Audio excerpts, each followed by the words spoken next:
Imagine for a moment that the very thing holding your world together suddenly decides to let go. You are walking down a familiar street, the weight of your body pressing firmly into the pavement, when the invisible tether of the planet snaps. In an instant, the concept of down becomes a memory, and the infinite, terrifying blue of the sky transforms into a bottomless pit waiting to swallow you whole.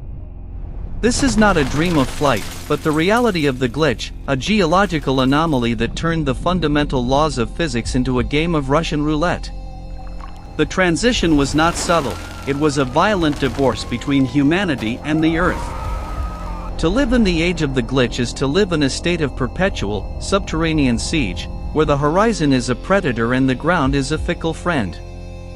When the gravity first stuttered, the casualties were counted in the millions. Entire cities watched as their cars, their pets, and their loved ones drifted upward, clawing at the air until they were mere specks against the clouds. Then, as quickly as it had vanished, the weight returned, but with a vengeance. Gravity didn't just restore itself, it magnified, slamming everything back to the ground with 10 times the force of the natural world. Those who survived the first day learned a singular, haunting truth: the sky is no longer a canopy, it is a mouth. In the ruins of the metropolises, humanity has retreated into the dark. We live in the burrows, reinforced basements and subway tunnels where the ceiling is the only thing standing between us and an accidental trip into the stratosphere. We have become a species of crawlers, moving with heavy lead-soled boots and magnetic tethers that click and groan with every step. But while humanity hid in the shadows, the natural world began a grotesque, accelerated evolution. Nature does not tolerate a vacuum, nor does it tolerate instability without adaptation. The animals that survived the initial fluctuations are no longer the creatures we remember. They have become the architects of the surface, thriving in the chaos of the shifts. Predators like wolves and mountain lions have undergone a terrifying transformation into what we now call hookwalkers. Their skeletons have become hollow and light, almost bird-like, to survive the zero-gravity spikes without being crushed when the weight returns. More chillingly, their limbs have sprouted jagged, obsidian-like bone hooks. They don't run anymore, they anchor. They move across the surface of the world by hooking themselves into the cracks of the earth, hanging on for dear life when the world tries to throw them away, and stalking their prey with a silent, rhythmic clicking of bone on stone. These hookwalkers represent a new hierarchy of Earth. They have abandoned the traditional mechanics of locomotion for a life of constant attachment. When a gravity shift occurs and the world begins to float, the hookwalkers do not panic.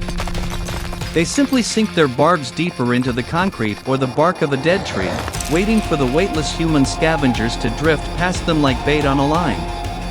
Their eyes have migrated to the tops of their heads, allowing them to track prey that is drifting upward.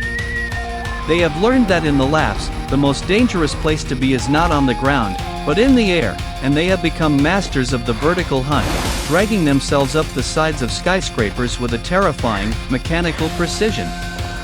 The transformation of the avian world is perhaps the most tragic. The birds, once the masters of the sky, were the first to be betrayed by it. During the first massive gravity spikes, millions of birds were flung into the vacuum of the upper atmosphere, their wings useless against a physics that no longer supported flight. The survivors have since lost the ability to fly entirely. Species like eagles, hawks, and even common crows have evolved into wing-hookers. Their feathers have become sparse and coarse, replaced by leathery skin and elongated wing joints that end in powerful, recurved claws. They no longer soar, they scuttle. You can see them on the jagged remains of mountain peaks or the skeletons of office towers, using their modified wings to hook into crevices. They move like giant, feathered spiders, peering down into the depths of the burrows, waiting for a human to step out from under the safety of a roof. To these creatures, the sky is a graveyard, and the earth is a wall they must cling to at all costs. Deep within the shifting layers of the atmosphere, a new class of predator has emerged, the Sky-Lurkers. These are creatures that never touch the ground, living permanently in the state of suspended animation that exists between the Earth's surface and the orbital graveyard.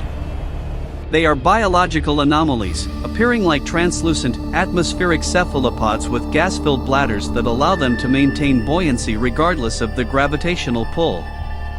They drift in the mists, nearly invisible to the naked eye, trailing long, sticky filaments that act like aerial snares.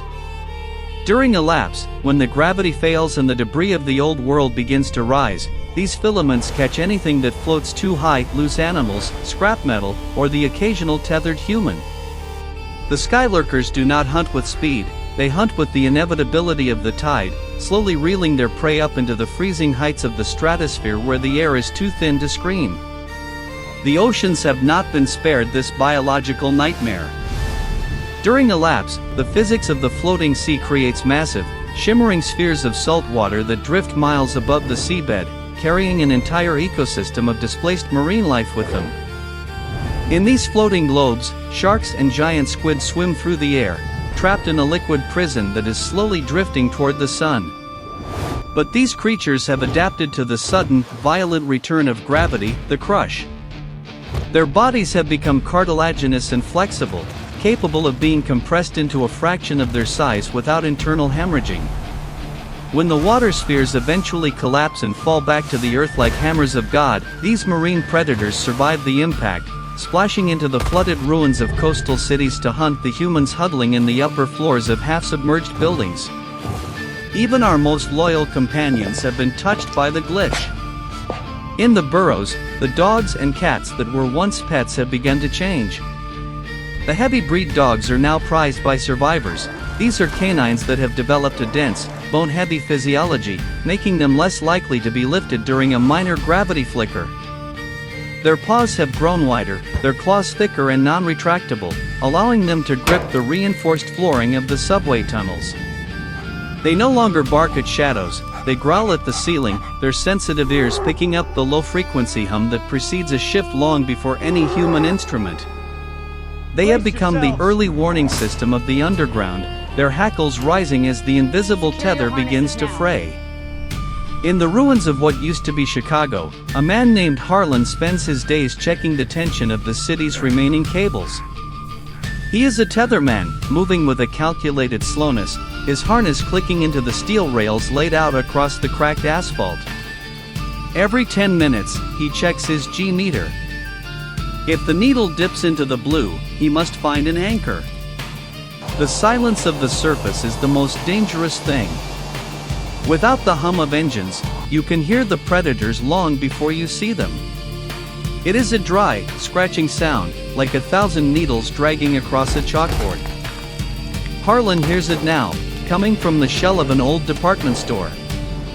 A shadow, thin and elongated, skitters across the side of a collapsed bus. It doesn't use the ground, it uses the vertical surfaces, its hooks sinking deep into the metal. The conflict of the modern world is not over territory or ideology, it is a conflict for the anchor. Harlan feels a familiar vibration in his inner ear, a low-frequency hum that precedes a shift. His G-meter begins to oscillate wildly. The needle flickers, then drops. Weightlessness begins as a sickening lift in the stomach, the sensation of a roller coaster drop that never ends. Harlan feels his boots lose contact with the ground. Around him, the world begins to rise. A hookwalker emerges from the shadows.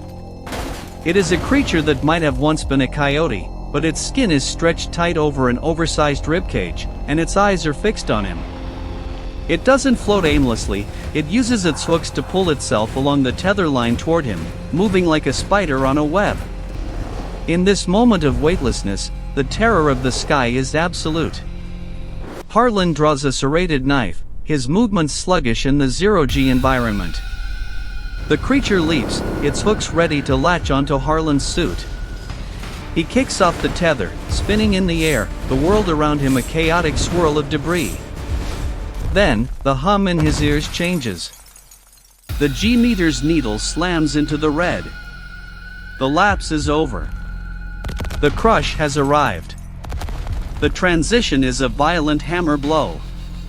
Gravity returns at a punishing tenfold increase. Harlan is slammed into the pavement with a force that knocks the wind from his lungs. The Hookwalker, caught mid-leap, is brought down even harder. Its hollow bones, designed for the Lapse, are its undoing in the crush. Harlan hears the sickening snap of its skeletal structure as the creature is flattened against the asphalt, unable to withstand the sudden surge of its own mass. Harlan lies there for a long time, his chest heaving, the sheer weight of the atmosphere pressing down on him. This is the cycle of the New World, the terrifying float and the bone-crushing fall. We are a broken people living on a broken stone, tethered to a reality that no longer wants us. Even in death, the creature beside him refuses to let go, its hook still embedded in the road. There is a grim lesson in that. To live is to hold on. To survive is to find a way to anchor yourself to something, anything, before the next shift comes. As the gravity stabilizes, Harlan slowly climbs to his feet. He checks his oxygen levels and begins the long, heavy walk back to the airlock of the burrows. Above him, the sky is turning a deep, bruised purple. It looks peaceful, but Harlan knows it is a graveyard. If you look through a lens toward the stratosphere, you can see them, the Orbital Graveyard. Thousands of frozen cars, skeletal trees, and the preserved bodies of those caught in the first day, drifting in a permanent, weightless exile. They are joined by the carcasses of the first birds that tried to fly and the whales that drifted too far from their spheres. They are the silent witnesses to the glitch, orbiting the Earth as a reminder of what happens when the tether snaps. Back inside the burrows, the air is thick with the smell of damp concrete. People huddle together, their lives measured in the tension of the cables above their heads. We are evolving too, not with hollow bones or bone hooks, but with a new kind of internal architecture. Our minds have become rigid, our spirits anchored by a profound, unshakable caution. We have lost the ability to look up. We have become a civilization of the floor, a culture that worships the ground not for its bounty, but for its solidity. The geological anomaly didn't just break the laws of physics, it broke the human spirit's desire to soar. As long as the gravity remains unstable, we are prisoners of the Earth, shackled by the very force that once gave us the freedom to walk. Tonight, the burrows are quiet, save for the constant, low-level groan of the structural supports and the distant, rhythmic clicking of a hookwalker on the vents above. It is a reminder that the surface is no longer ours, but we are not ready to cede the depths. We will remain here, in the cold and the dark, because the dark is where the weight is. We will continue to teach our children that the sky is a lie and the ground is the only truth. We are the anchors of a drifting world, the last heavy things in a universe that has lost its balance. Every morning, the ritual begins anew. We check the bolts. We tighten the straps. We listen for the sound the earth makes when it's about to let go, a sound like a deep, tectonic sigh. When you hear it, you don't run. You anchor. You latch your soul to the iron and you wait for the world to stop spinning. We have learned that the most precious thing we possess is our mass. In the old world, people fought to be light, to be free, to be unburdened. In this world, weight is the only thing that keeps you real. We find solace in the heavy things, the lead, the steel, the stone. They are our protectors. And though the sky may scream for us to join it, we will keep our feet planted, our hearts heavy, and our hands firmly gripped to the iron. We will not fall. We will not drift. We will remain heavy and defiant until the earth remembers how to hold us once again. We are the survivors of the gravity glitch, the people who refuse to fall upward. The sky can have our ghosts, but the earth still claims our bones. We wait in the shadows, listening for the scratch of the hooks and the hum of the next fluctuation, ready to endure the weight of a world that has forgotten how to be stable. This is our existence, a life lived between the crush and the void, forever tethered to the edge of an infinite fall.